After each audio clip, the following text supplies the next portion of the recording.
বাগানে প্রচুর আম একটি গিয়েছিল, আমের দানাগুলো সেট হয়ে গিয়েছিল।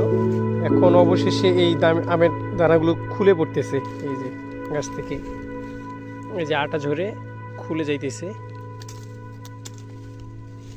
এই যে এক থোকা থেকে সবগুলো বেশিরভাগই খুলে যাচ্ছে, হয়তো একটা দুইটা করে থাকবে প্রতিটা ডগাতে। এই যে এরকমভাবে থাকবে একটা দুইটা করে।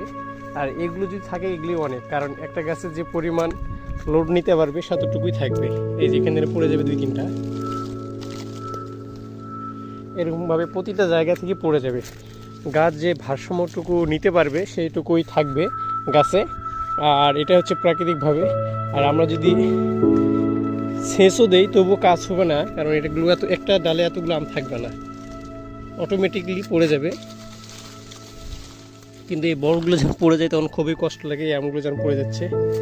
কিন্তু আল্লাহ আলহামদুলিল্লাহ অনেক আম দিছে এই গাছগুলোতে, ছোটো গাছ হিসেবে।